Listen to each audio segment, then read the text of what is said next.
तो बच्चों नमस्कार। हम निरंतर निर्देशांक ज्यामिति कर रहे हैं।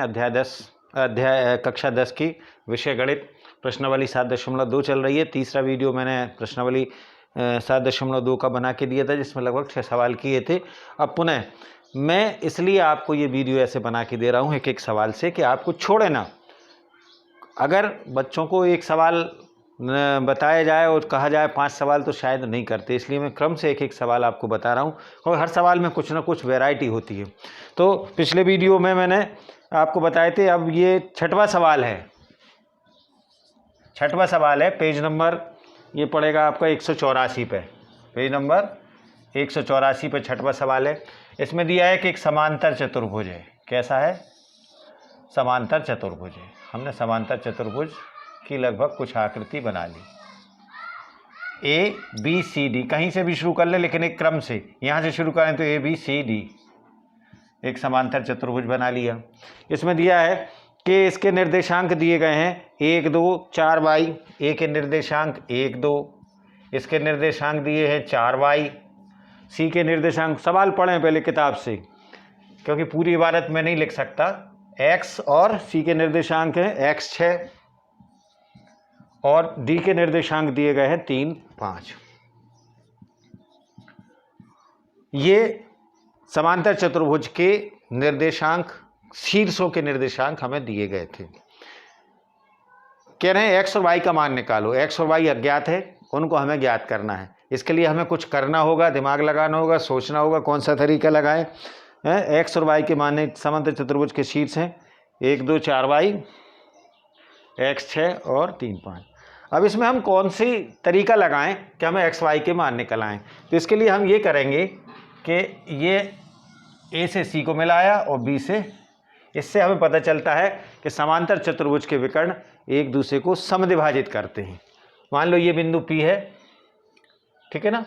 P पर जो भी आएगा वो 1:1 इधर भी रहेगा, 1:1 ये, अर्थात ये मध्य बिंदु रहेगा। AC का मध्य बिंदु भी P है और BD का मध्य बिंदु भी P है। चूंकि समांतर चतुर्भुज के विकर्ण एक दूसरे को समद्विभाजित करते हैं, एक दूसरे को समद्विभाजित करते हैं। समद्विभाजित मतलब बराबर बराबर बांटते हैं। ये हम पढ़ते आ रहे हैं, समद्विभाजित करते हैं। इससे ये आशय हुआ है कि P AC का मध्य बिंदु है। P काय का बिंदु है? AC का मध्य बिंदु है। अभी मध्य बिंदु का विभाजन अभी हमने आपको बताया पिछले वीडियो में, मध्य बिंदु है। और P BD का भी मध्य बिंदु है। P BD का भी मध्य बिंदु है। तो मध्य बिंदु के निर्देशांक निकालना हमने आपको सिखाए थे पिछले वीडियो में। फिर से रिवाइज करा दूं। यदि मध्य बिंदु के निर्देशांक हमें निकालना हो, यदि मान लो ये दिया गया हो A B, A के निर्देशांक लिखे हैं 1 3 और इसके लिखे हुए हैं आपके 3 5, तो मध्य बिंदु P के निर्देशांक कैसे निकलते हैं? 1-3/2 मौखिक। तो 3 और 1 4/2 क्यों करते हैं? क्योंकि ये 1:1 होता है। तो 3-1/2 मतलब 2 हो जाएगा। और बाई निर्देशांक क्या होगा? 3-5 8/2 मतलब 4। मध्य बिंदु के निर्देशांक निकालना पहले ही बताया था मैंने कि मध्य बिंदु के निर्देशांक होते हैं x1 + x2/2 और y1 + y2। ये ऑब्जेक्टिव भी आता है।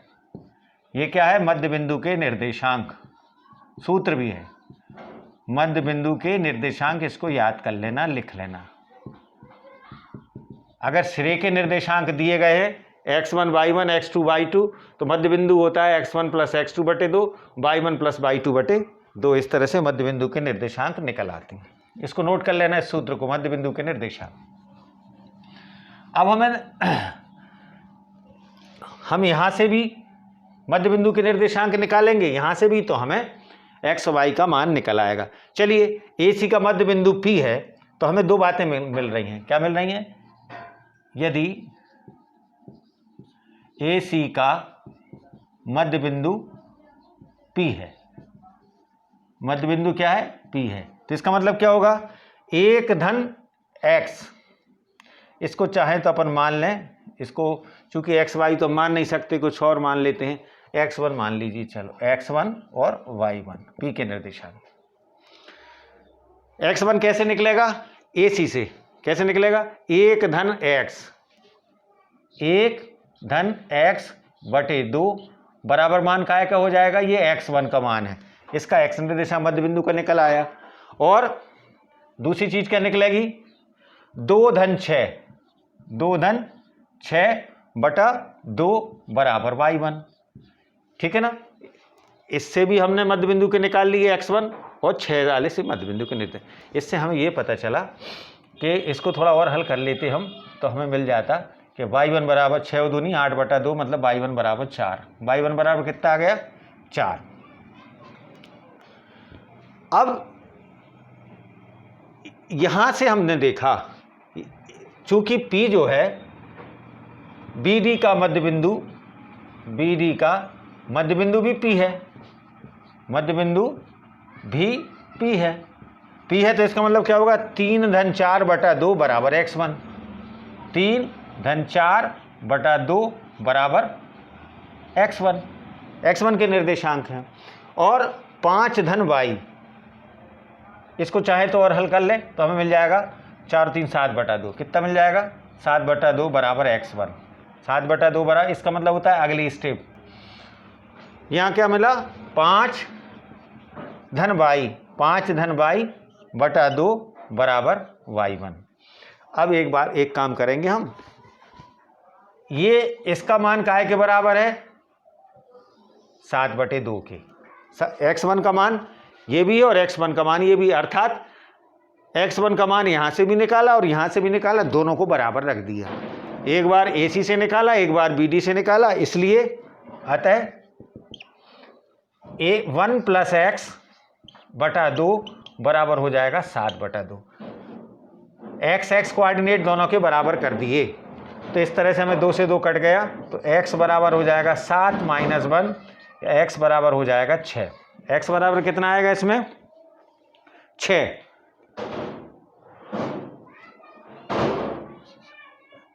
x का मान आ रहा है इसमें 7 बटा 2, 1 plus 1 x plus 1 by 2, x बराबर 6। अगर हमें y चाहिए तो y के लिए हमें क्या करना पड़ेगा? देखो y1 बराबर 4 निकाला है और y1 बराबर हमारा क्या आया था? y1 का एक मान ये था। ये थोड़ा सा सवाल ऐसा है, इसको करने आपको पड़ेगा। तो इस तरह से हमें मिला कि 5 प्लस y बटे 2, ये मिला है हमें BD से, ये मिला है हमें BD से, और ये मिला है हमें काय से? AC से। दोनों के y मान बराबर रखें। बराबर काय के दिया है? 4 के। और आगे हल किया, 5 प्लस y बराबर 4 दूनी 8, इसलिए y बराबर हो जाएगा 8 माइनस 5 या y बराबर आ जाएगा 3। इस तरह से हमें x y के मान निकल आए। आंसर अलग से लिख देना कि x बराबर 6 और y बराबर 3। ये 2 आंसर हमें प्राप्त हुए। ये हमने दोनों आंसर निकाल लिए। इस सवाल को हल करना आप, ये 6वां सवाल है। फिर अगला सवाल देखते हैं, हम आगे चलते हैं। अगला सवाल जो है 7वां सवाल मैंने पिछले वीडियो में बता दिया था, ये 6वां सवाल था। अब मैं 8वां सवाल लेता हूँ। 8वां सवाल दिया गया है, यदि A और B के निर्देशांक दिए गए हैं, page number 184, page number 184, 184, A B के निर्देशांक दिए गए हैं। A का मान कितना दिया गया है? A का मान दिया गया है ऋण 2 ऋण 2 ऋण 2 ऋण 2, और B का मान दिया गया है 2 ऋण 4। ठीक है, A B का मान दिया गया है। P के निर्देशांक ज्ञात करना है। P कहीं यहाँ पर है, P कहीं पर यहाँ पर है, और P ये कह रहे हैं कि AP बराबर AB दिया है। P के निर्देशांक मान लो हमने x y है, हम पता नहीं है, दिया है AP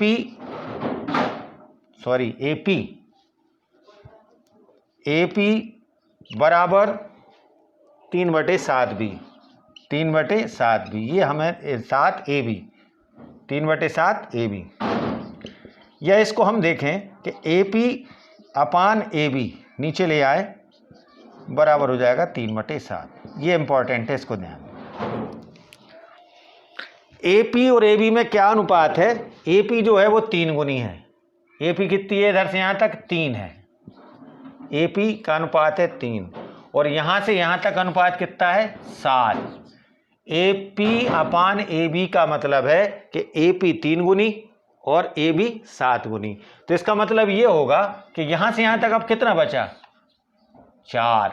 ये अनुपात हमें निकल आया। ये निकालना महत्वपूर्ण है, इसलिए हम लिख लेंगे कि AP बटे PB बराबर कितना हो जाएगा? 3/4। कितना हो जाएगा? 3/4 या 3/4। अब हमारे पास M बराबर आ गया 3 और N बराबर आ गया 4। अब हम सवाल को हल कर लेंगे और P के निर्देशांक निकाल लेंगे। P के निर्देशांक निकालना था, चलिए निकाल लेते हैं।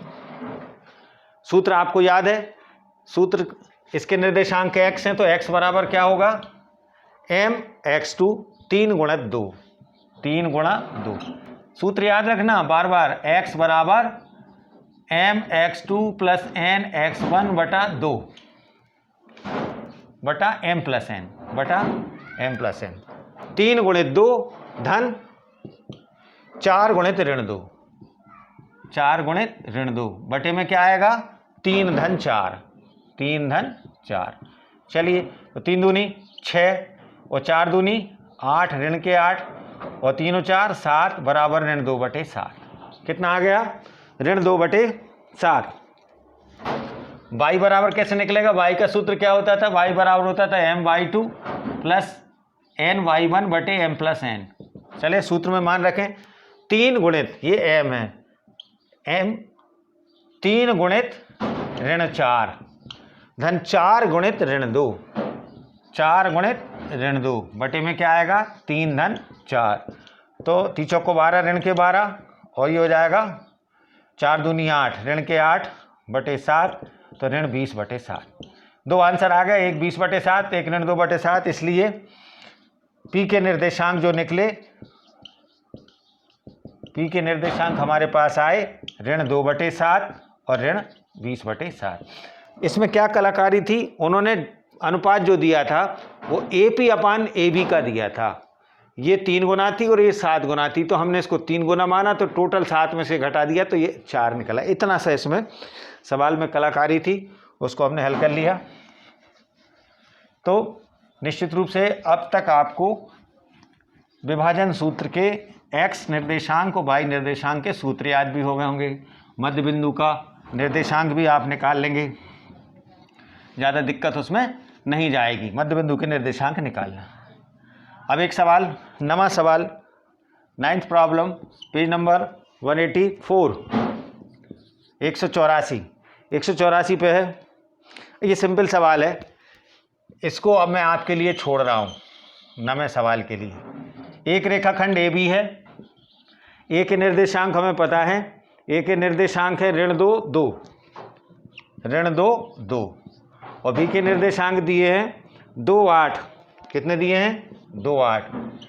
कह रहे हैं इसको 4 भागों में बांटना, 1 2 3 और 4 भागों में बांटना।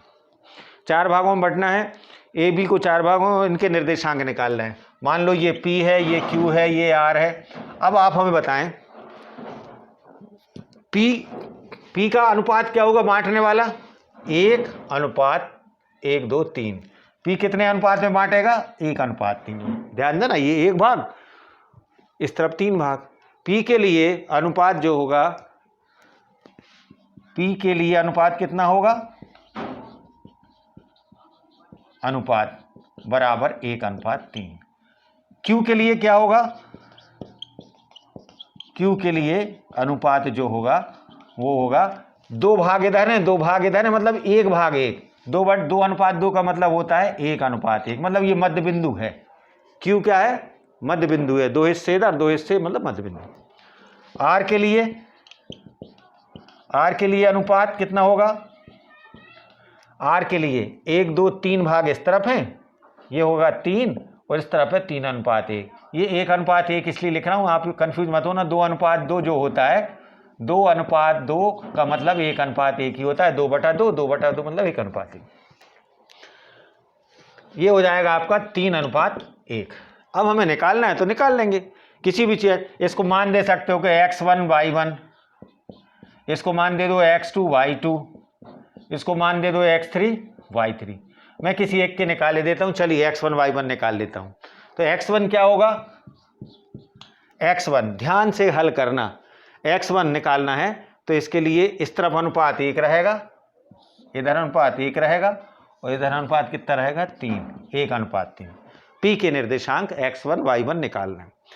तो हमारे पास है 1 गुणित 2, 1 गुणित 2 mx2 प्लस nx1, 3 गुणित ऋण 2, 3 गुणित ऋण 2 बटे में क्या आएगा, 1 धन 3, 1 धन 3। तो 2 एकम 2, 3 दूनी 6, ऋण के 6 बटे 4, ऋण 4 बटे 4 बराबर 1। x1 निकल आया।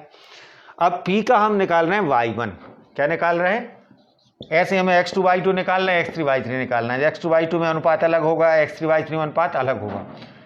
y1 निकाल रहे हैं तो my1 1 गुणित 8, सॉरी my2 प्लस ny1 3 गुणित 2, 3 गुणित 2, और बटे में क्या आएगा, वही 1 + 3। तो 8 एकम 8 और 3 दूनी 6 बटे 4, 8 6 14 बटे 4। इस तरह से ये निर्देशांक हमारे निकल आएंगे।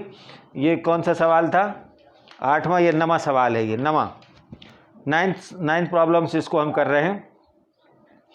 तो 14 बटे 4 को और काट सकते हैं तो ये आएगा 7 बटे 2, 7 बटे 2।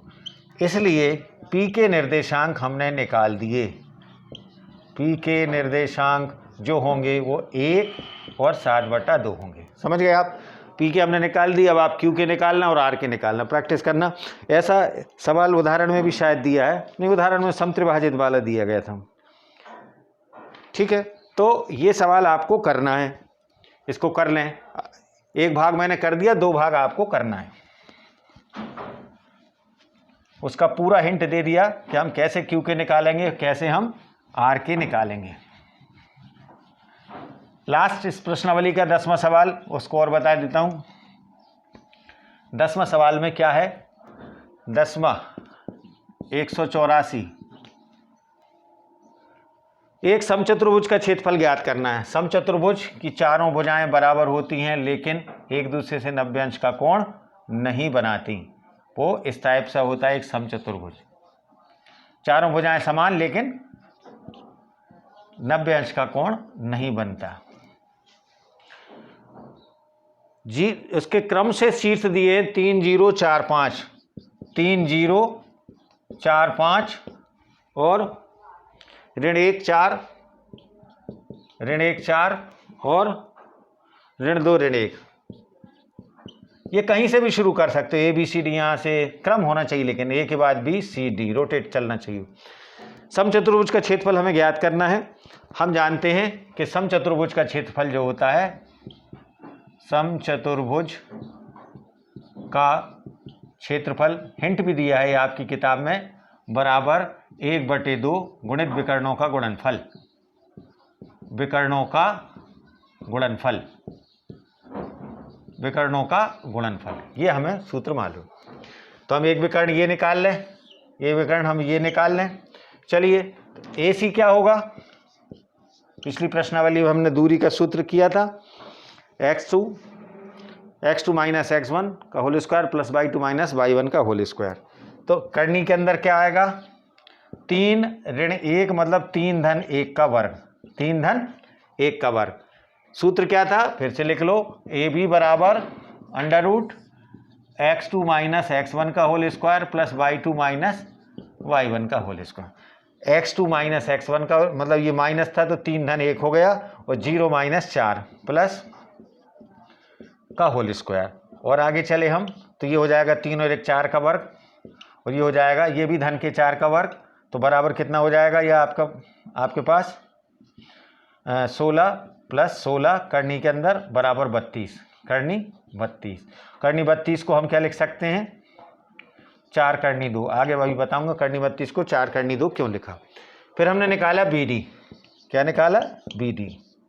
BD के लिए 4 धन 2 का whole square, x2 minus x1 का होल स्क्वायर, 4 माइनस माइनस तो प्लस का हो गया, प्लस 5 धन 1 का वर्ग।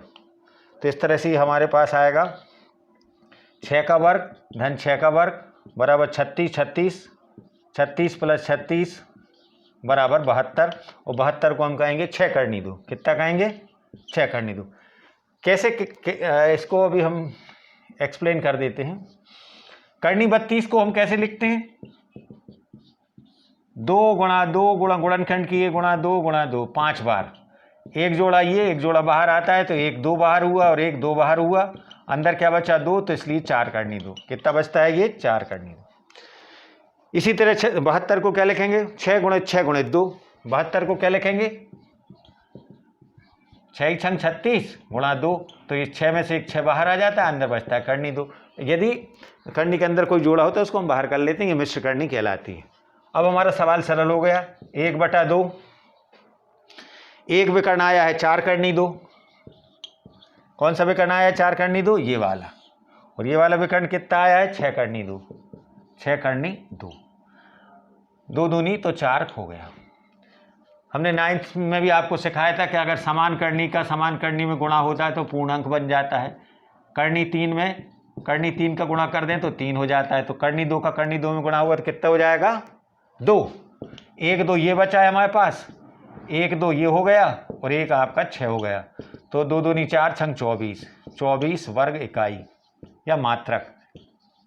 इस तरह से ये समांतर चतुर्भुज का क्षेत्रफल है, समचतुर्भुज का क्षेत्रफल है, उसका सूत्र लगाया। तो ये वीडियो मैं यहीं पर अब मैं एंड कर रहा हूँ। ये चौथा वीडियो था। अगर आप दोनों वीडियो देखेंगे, तीसरा चौथा, तो आपकी प्रश्नावली 7.2 जो है क्लियर हो जाएगी।